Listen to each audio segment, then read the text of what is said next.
Hello नमस्कार दोस्तों, स्वागत है आपका हमारे यूट्यूब चैनल मैजेस्टिक जीके पे। दोस्तों आज हम 10 अक्टूबर 2023 से संबंधित जितने भी मोस्ट इम्पोर्टेंट करंट के क्वेश्चन हैं सबके बारे में विस्तार से चर्चा करेंगे। दोस्तों आज हम आपके लिए स्पेशल करंट अफेयर जो भी स्टूडेंट्स या विद्यार्थीगण ये हमारे इसके तैयारी कर रहे हैं या फिर अदर एग्ज़ाम की तैयारी कर रहे हैं इंडिया लेवल से संबंधित, वो सब के लिए बहुत ही इम्पोर्टेंट करंट अफेयर है, तो आप वीडियो को लास्ट तक ज़रूर देखिएगा। तो दोस्तों बात करते हैं फर्स्ट क्वेश्चन के बारे में कि हाल में किस राज्य का पहला तट मंदिर भारत का पहला हरित ऊर्जा पुरातत्व स्थल बन गया है। दोस्तों बताइए कि ऐसा भारत का ऐसा कौन सा तट मंदिर है जो भारत का पहला हरित ऊर्जा पुरातत्व स्थल बन गया है। A option Karnataka, B option Tamil Nadu, C option Madhya Pradesh, D option Andhra Pradesh. तो दोस्तों आपका सही जवाब होगा तमिलनाडु। आपका बी ऑप्शन बिल्कुल करेक्ट आंसर है। इसी के साथ दोस्तों बात करते हैं अगले क्वेश्चन के बारे में कि हाल में कहाँ अखिल भारतीय पुलिस विज्ञान कांग्रेस का आयोजन किया गया। दोस्तों हाल में अखिल भारतीय पुलिस विज्ञान कांग्रेस का आयोजन किया गया है, तो बताइए ये अभी हाल में कहाँ पर किया गया। A option Dehradun, B option Bengaluru, C option Chandigarh, D option Mumbai. तो दोस्तों इसका जो आयोजन किया गया है ये देहरादून में किया गया है, तो आपका ए ऑप्शन बिल्कुल करेक्ट आंसर है देहरादून। इसी के साथ दोस्तों बात करते हैं अगले क्वेश्चन के बारे में कि हाल में केंद्र शासित प्रदेश ने दूसरी बार राष्ट्रीय शारीरिक दिव्यांग T20 क्रिकेट चैंपियनशिप का खिताब जीता है।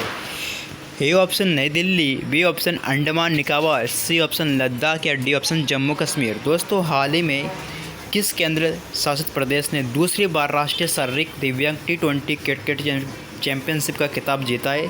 दोस्तों ये जम्मू कश्मीर के द्वारा जीता गया है, तो आपका डी ऑप्शन बिल्कुल करेक्ट आंसर है जम्मू कश्मीर।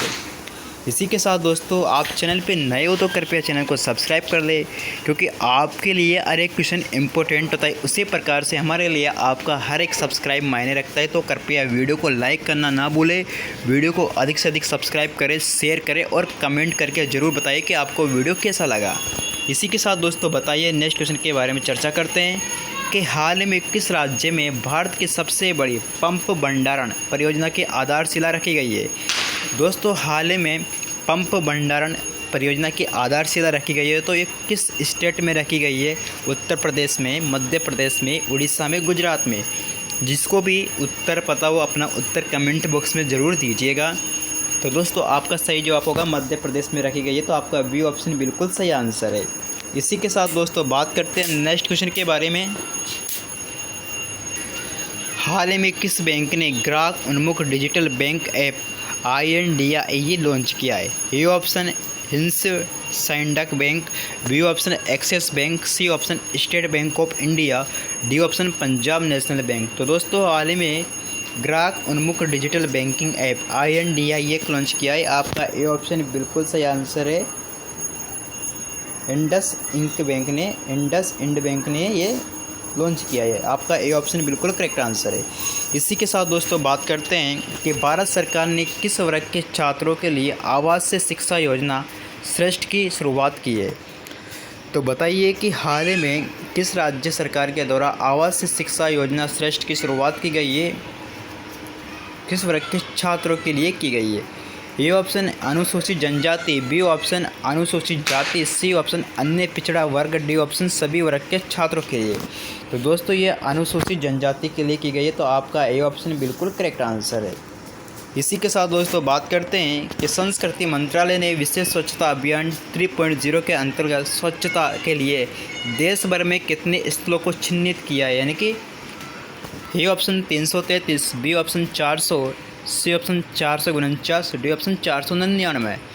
तो संस्कृति जो मंत्रालय मिनिस्टर यानी कि इसने विशेष स्वच्छता अभियान 3.0 के अंतर्गत देश भर में यानी कि 449 स्थलों को चिन्हित किया है, तो आपका सी ऑप्शन बिल्कुल करेक्ट आंसर है। इसी के साथ दोस्तों बात करते हैं अगले क्वेश्चन के बारे में कि इजराइल ने हमास के खिलाफ जारी लड़ाई को क्या नाम दिया है। जो इजराइल जो देश है, इन्होंने हमास के खिलाफ जो इसकी लड़ाई चल रही है इसको क्या नाम दिया है, उसका कोड का नाम क्या है। ऑपरेशन गांजा, ऑपरेशन आयरमैन, ऑपरेशन आयरन स्वाड या ऑपरेशन अटैक। तो दोस्तों आपका सही जवाब होगा कि इजराइल ने हमास के खिलाफ जारी लड़ाई को ऑपरेशन आयरन स्वॉर्ड नाम दिया है। तो आपका सी ऑप्शन बिल्कुल सही आंसर है। इसी के साथ दोस्तों बात करते हैं कि BHEL के निदेशक यानी कि औद्योगिक प्रणाली एवं उत्पाद के रूप में किसे नियुक्त किया गया है।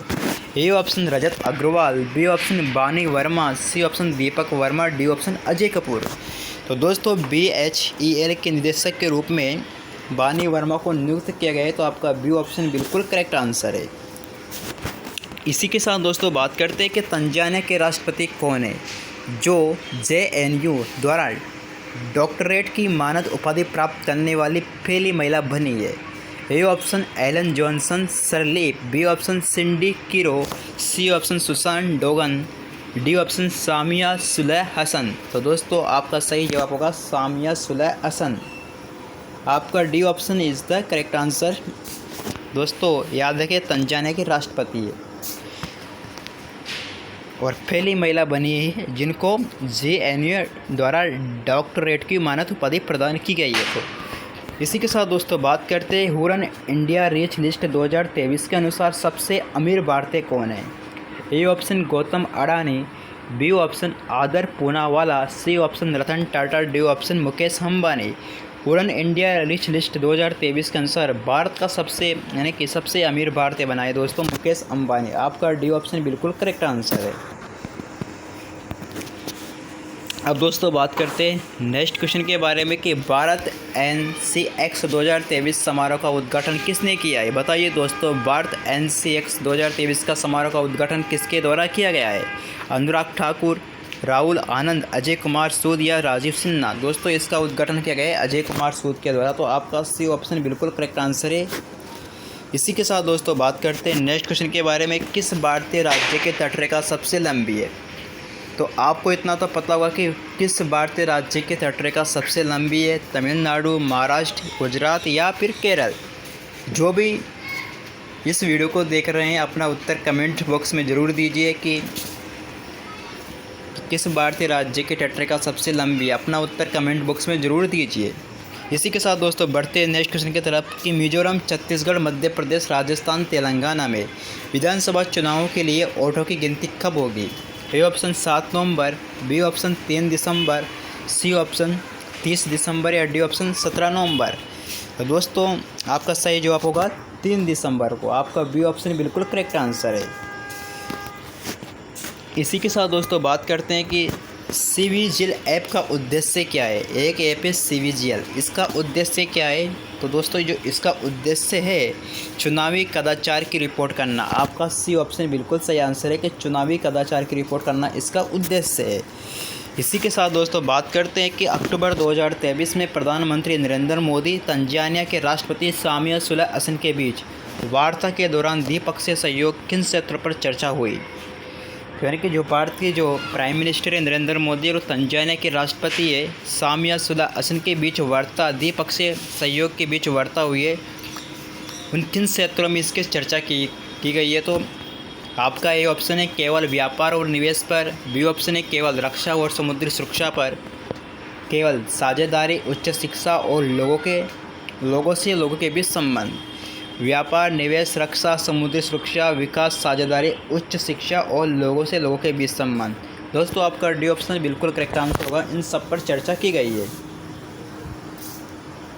इसी के साथ दोस्तों बात करते हैं अगले क्वेश्चन के बारे में कि श्रम बाजार में महिलाओं के योगदान पर शोध के लिए किसे 2023 नोबेल अर्थशास्त्र पुरस्कार से सम्मानित किया गया। तो दोस्तों श्रम बाजार में महिलाओं के योगदान पर शोध के लिए 2023 नोबेल अर्थशास्त्र पुरस्कार से किसे सम्मानित किया गया।